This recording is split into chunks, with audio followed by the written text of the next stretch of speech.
34 વર્ષના એક યુવકનું હમણાં રજિસ્ટ્રેશન આવ્યું. આ યુવકે માસ્ટર્સ આઈટીમાં કર્યું હતું અને બેંગ્લોર બેઝ કંપનીમાં બહુ જ સારા ડેઝિગ્નેશનથી જોબ કરે અને એનું પેકેજ પણ ખૂબ સરસ. હવે આ યુવકનું રીમેરેજ હતું. હવે રીમેરેજના પ્રોફાઇલ માટે અમે જે રિક્વાયરમેન્ટ લખીએ એમાં એની મેજર રિક્વાયરમેન્ટ એવી હતી કે એને છોકરી પ્રોફેશનલ જોઈએ, જે બેંગ્લોરમાં જઈને કોઈક ને કોઈક રીતે પ્રોફેશનલી કામ કરી શકે અને દેખાવમાં સારી હોય. અને પેરેન્ટ્સે બીજી નાની મોટી થોડી રિક્વાયરમેન્ટ લખાવી હતી. અમારી પાસે જે પ્રમાણે પ્રોફાઇલ હતા અમે બતાવવાનું શરૂ કર્યું, પણ એક સ્ટેજ આવે કે દરેક મીટિંગ પછી એ લોકોની ના આવે.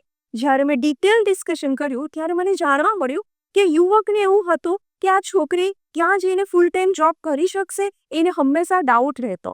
એના મમ્મીને એવું હતું કે આ છોકરી દેખાવમાં મારા દીકરા સાથે એટલી સરસ નથી લાગતી અને પપ્પાને એવો ડાઉટ હતો કે મારા દીકરો ખૂબ ફૂડી છે તો સારું સારું બનાવીને ખવડાવશે કે નહીં. અને એમાં જન્માક્ષર મળવા, હાઇટ મેચ થવી અને ફેમિલી સ્ટેટસ મેચ થવા એ બધા પ્રશ્નો તો ખરા જ. તો આ મેજર પ્રશ્ન અને માઇક્રો પ્રશ્નની વચ્ચે એમના વચ્ચે કોન્ફ્લિક્ટ રહેતું હતું અને મમ્મી, પપ્પા અને દીકરો ત્રણમાંથી કોઈ પણ વ્યક્તિ પોતાના રિક્વાયરમેન્ટના કોઈ મુદ્દા છોડવા તૈયાર નહીં હતા.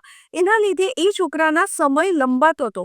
પહેલા પ્રોફાઇલની પહેલી મીટિંગથી લઈને 10મી મીટિંગ સુધી દરેક છોકરીની હા આવી, પણ સ્ટીલ એ લોકો ના પાડે છે. તો હવે શું લાગે છે, આ યુવકે કોઈ પોતાની રિક્વાયરમેન્ટમાં બાંધછોડ કરવો જોઈએ, પરિવારે કોઈ એડજસ્ટ કરવો જોઈએ કે પછી આવી કોઈ યુવતી તમારા ધ્યાનમાં છે? કોમેન્ટમાં લખીને જણાવો.